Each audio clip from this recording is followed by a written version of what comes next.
Le nom du château est Castel di Pugna. Pugna en latin c'est la bataille. Okay. Parce qu'ici, il y a eu beaucoup de batailles pendant le Moyen Âge entre les Florentines et les Sénésies. Castel di Pugna, c'est aujourd'hui un simple bâtiment, un vignoble classé et aussi notre hôtel d'où l'on découvre cette vue magnifique sur Siena. Une cité perchée sur sa haute colline, accessible par des ruelles en forte pente, entre de très hautes et sévères maisons pour atteindre le cœur historique.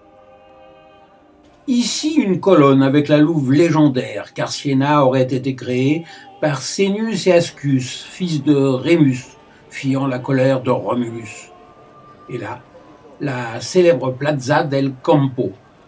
C'est en rivalité avec Florence que, pour montrer sa puissance, Siena construit au début du XIIe siècle, avec d'énormes travaux, cette place magnifique. Sa forme rayonnante accueillera admirablement le Palazzo Publico, construit de la fin du XIIIe au milieu du XIVe siècle, avec l'impressionnante tour del Manga de 102 mètres de haut et un aménagement intérieur luxueux pour le gouvernement. Cette immense place va encore se parer au début du XVe siècle de la Fonte Gaia, une fontaine dont les délicates sculptures originales ont été remplacées par des copies.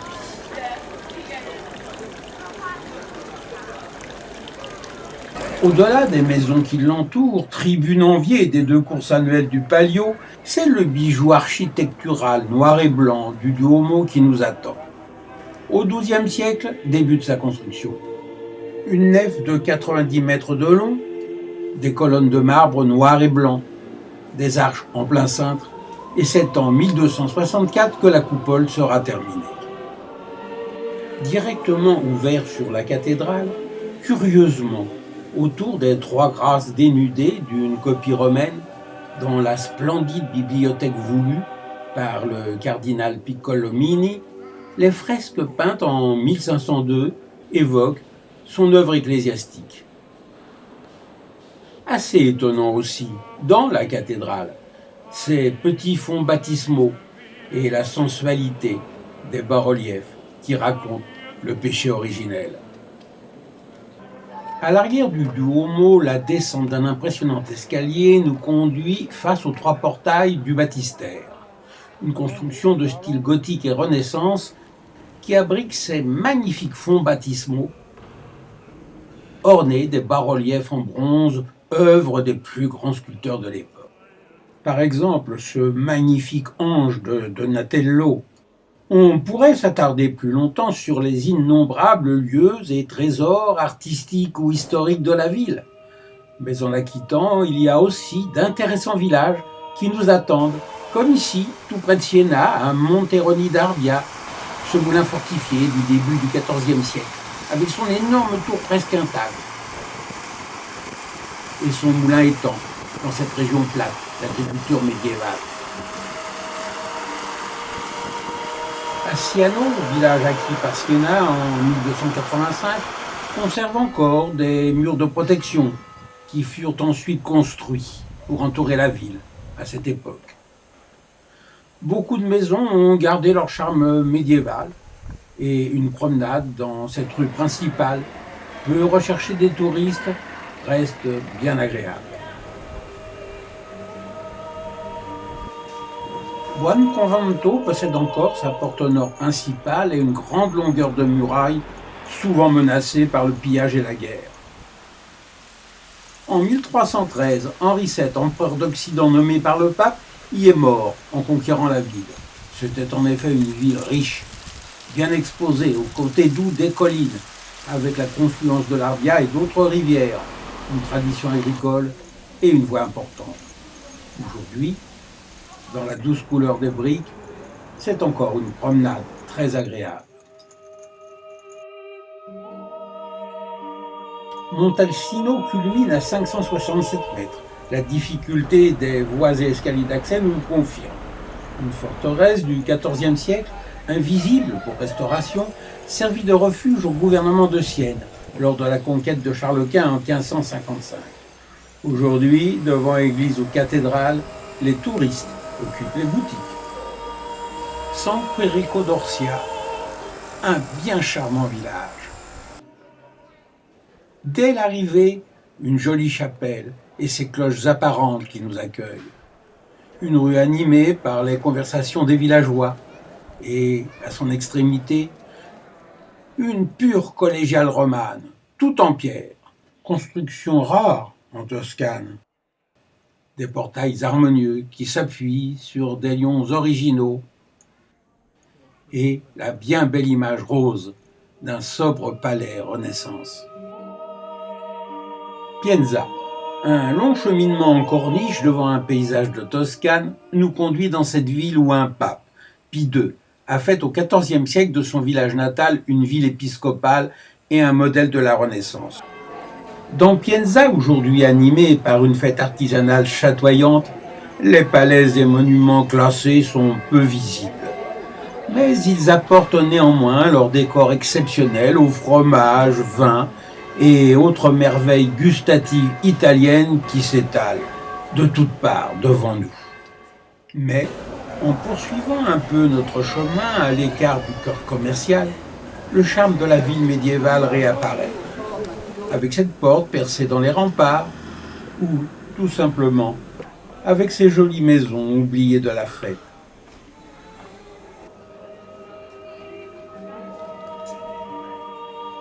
À Montepulciano, cette porte tout en bas de la ville, ne laisse pas présumer de tous ces aspects qui nous attendent. À droite de cette colonne qui est étrusque, un premier engagement sous cette voûte nous entraîne dans une ruelle aux discrètes maisons anciennes. Puis, c'est la poursuite du cheminement dans une autre rue, plus longue et plus austère, d'où émerge un premier monument, et ensuite un panorama qui va nous dévoiler l'étendue de la ville. Elle s'étale sur une très grande longueur, vers une crête très élevée, qui culmine à 605 mètres. Par cette ruelle abrupte, c'est là que nous allons. Des constructions audacieuses, vertigineuses, enserrent le sommet qui nous attend. Et l'on va encore grimper par cette ruelle étroite qui cache un souterrain du Moyen-Âge, où vieillit toujours le vin réputé de la ville, pour enfin émerger, voir la tour du Palazzo Comunale, la belle façade du Palazzo Nobilita Ruggi et l'étendue de la Piazza Grande. Très peu de touristes sont là, sans doute découragés par la fatigue de l'escalade, pour admirer ce magnifique puits monumental, coiffé de ces très belles armoiries sculptées. L'église, sur son sol très oblique, elle est ici surprenante par la rudesse de sa façade. Quant aux constructions qui l'avoisinent, elles sont élégantes et débouchent toutes sur des plateformes d'où le regard plonge sur un panorama magnifique.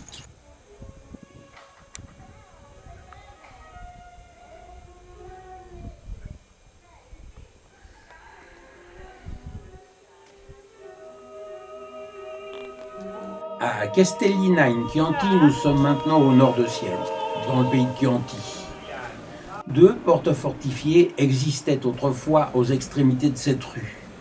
L'une vers Sienne, l'autre vers Florence, détruites pendant la Seconde Guerre mondiale. Quant aux remparts, ils ont permis ici ce curieux tunnel pour soutenir les maisons qui l'enjambent. À son issue, il débouche sur la jolie place de l'église.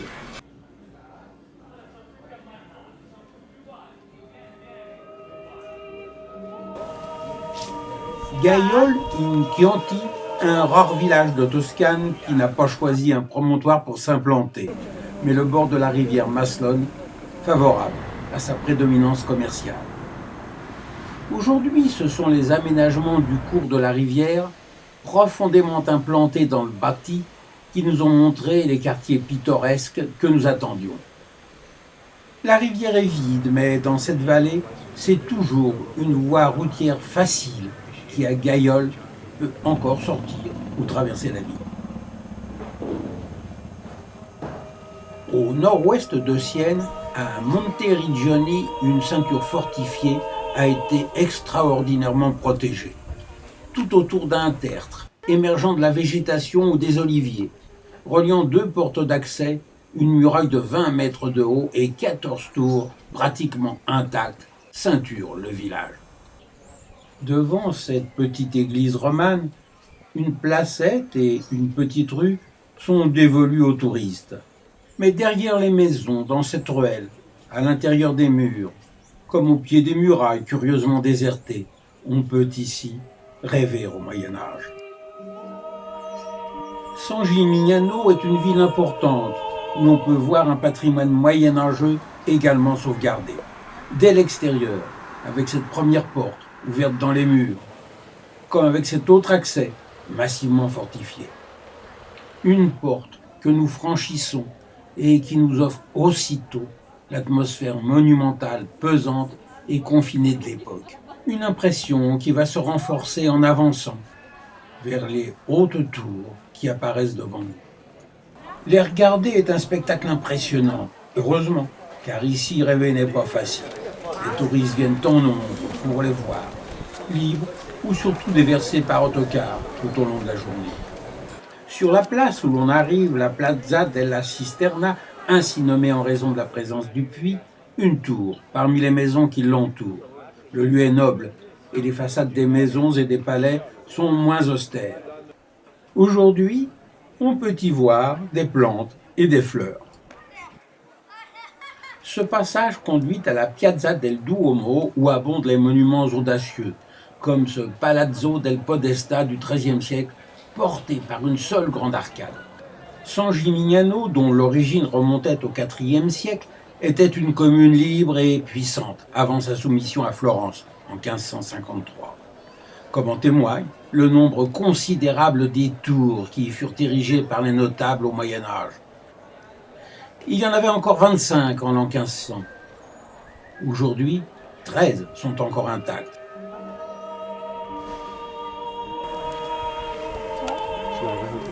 Volterra, une cité déjà municipium à l'époque romaine, sur ce territoire voisin de San Gimignano, à laquelle elle eut, comme avec Florence, à s'affronter, après un passé extérieur et intérieur tumultueux, peut montrer dans ses murs des témoignages de son histoire.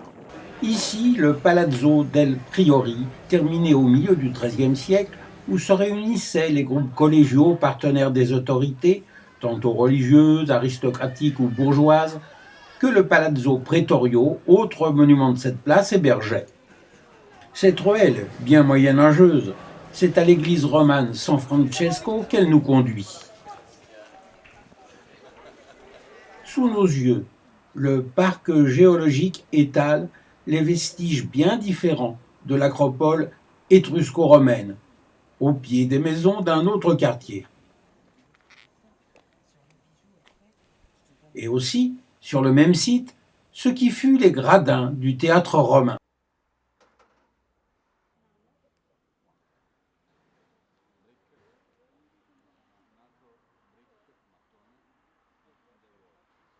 Cette large avenue, au contraire moderne et commerçante, à ce moment sous la pluie, conduit à l'extrémité de la ville, d'où l'on pourra encore porter un regard sur l'étagement pittoresque des maisons.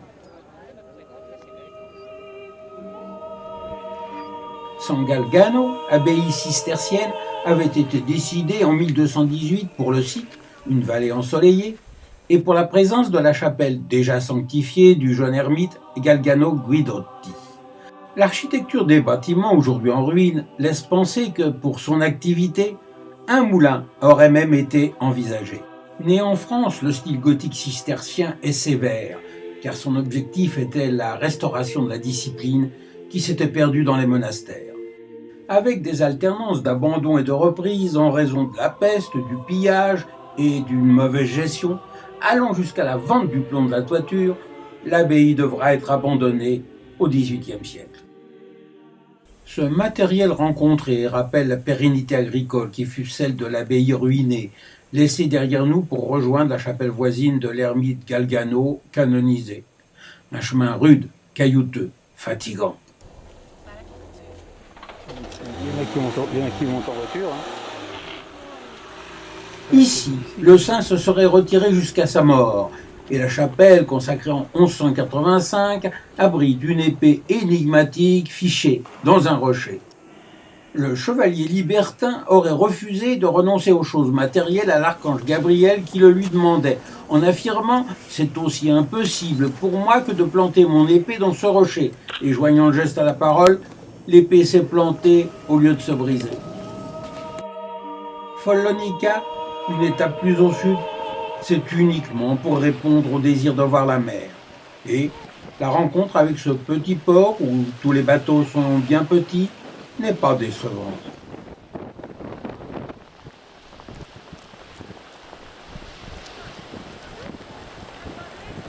Devant le port, les maisons évoquent encore l'ancien hameau de Massa Marittima qui existait jusqu'en 1923, avant de devenir Follonica, la première commune née sous le gouvernement fasciste, avec l'activité minière d'extraction de la pyrite et les aciéries. Une activité qui s'est totalement interrompue en 1960 avec son transfert à Piombino, ne laissant à Follonica qu'une simple vocation balnéaire, comme à tous les lieux de ce littoral.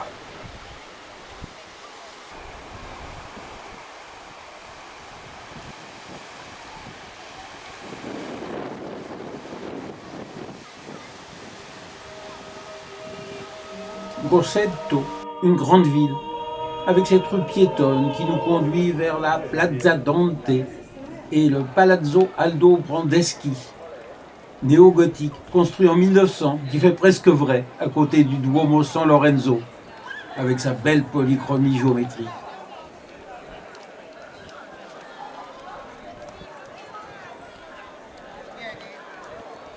Deux monuments qui vont retenir notre attention avant notre dernière et très grande rencontre, là où est née la Renaissance, Florence, Firenze.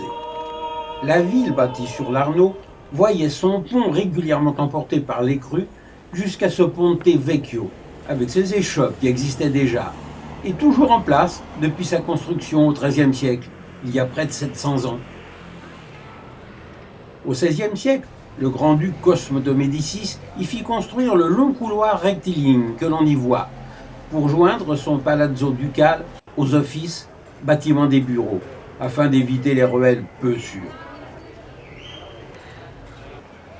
Le Ponte Vecchio faisait partie du dispositif de défense de Florence. On le voit sur la rive droite. Mais si aujourd'hui la foule entrant par la rive droite ou se déversant par la rive gauche est celle des touristes, à l'époque, l'animation était également importante. La plupart des échoppes qui s'y trouvaient étaient tenues par des bouchers, des charcutiers, des poissonniers, qui déversaient leurs déchets directement dans l'Arno. Puis sont venus les tanneurs, qui utilisaient l'urine de cheval. C'est pourquoi, à la fin du XVIe siècle, le grand-duc Ferdinand Ier de Médicis, incommodé par les odeurs nauséabondes et le vacarme, les bannit du Ponte Vecchio et autorisa 50 joailliers et orfèvres à s'y installer. Certains de leurs descendants sont encore parmi ceux qui officient sur le pont aujourd'hui. Après le Ponte Vecchio, nous nous dirigeons vers le Palazzo Vecchio, un palais forteresse construit à la fin du XIIIe siècle. Mais pour l'atteindre, il faudra d'abord traverser la Piazza della Signoria avec toutes ses statues. Allons vers celle de Comte Ier Médicis. Il a voulu une statue équestre, comme l'empereur romain Marc Aurèle, car après la fondation de la dynastie Médicis par son ancêtre Côme l'Ancien, initiateur de la Renaissance, c'est lui qui a réussi à dominer Sienne et la Toscane. La statue, elle est là, devant ce puissant Palazzo Vecchio, où il s'est installé. Un palais si haut, avec ses 94 mètres, si imposant, si massif, que lorsque l'on est à sa base, il est bien difficile de le voir en entier. La Galleria della Signoria est une galerie couverte où la seigneurie, composant le gouvernement, organisait ses cérémonies. Aujourd'hui, elle est utilisée pour y exposer des statues. La plus célèbre, tenant la tête coupée de Méduse, c'est Persée, de Benvenuto Cellini, qui représente 10 ans de travail. En traversant cette petite place, joliment florentine, mais encombrée des abris rudimentaires de sollicitation aux touristes. Puis cette petite rue aux façades étirées, nous rejoignons la place de l'église Santa Croce, construite au XIVe siècle avec l'argent des riches banquiers, espérant ainsi s'affranchir de leurs péchés d'usurier. Puis ce sera un autre quartier, celui du Duomo, où l'on rencontre d'abord le baptistère, avec le chef-d'œuvre de sa porte de bronze, réalisé sur le vœu des Florentins pour se protéger de la peste. Le sculpteur Gilberti y consacra 20 ans de sa vie. Il s'est inspiré des thèmes de l'Ancien Testament. Face au baptistère, c'est le Duomo, une merveille d'ornement et de couleurs, engagé au XIVe siècle pour dépasser Pise et Sienne. Curieusement, la façade ne fut conçue qu'au XVIe siècle et terminée au XIXe. Quant à l'immense coupole, construction abordée avec désespoir, les solutions ingénieuses de Filippo Brunelleschi ont permis de l'achever dès 1436. Le campanile est certainement le plus beau clocher construit au Moyen-Âge. Commencé en 1342 sous la direction du peintre Giotto et après sa mort par 2 autres architectes car les plans existaient, il sera terminé dès 1359 avec une hauteur de 84,70 mètres, apportant des solutions pour permettre l'installation des cloches et le passage des corps. L'intérieur de cette église, 4e plus grande d'Europe, est un peu triste et semble surtout vouloir frapper l'esprit par les dimensions. Une austérité animée par cette richesse de détails sous la coupole. Et la richesse de la façade tardive, dénigrée par les puristes, pourtant pas si éloignée des décors de Giotto et de ses successeurs sur le campanile, elle ne nous laisse pas insensibles, tout comme les bronzes des portails qui répondent si bien à ceux du baptistère. Ils sont un excellent prologue aux œuvres d'art exceptionnelles qui nous attendent, Galleria degli Uffizi, la galerie des offices, ancien bureau de Combe Ier, un des plus grands musées du monde où les œuvres sont dues à la famille Médicis. D'immenses couloirs, 45 salles avec les plus grands noms de l'histoire de l'art, mais où celle des œuvres de Botticelli, pour le public comme pour nous, est exceptionnelle. Comme cet autre étonnant souvenir, ce Ponte Vecchio, curieusement visible ici, lui aussi, sous son plus bel angle.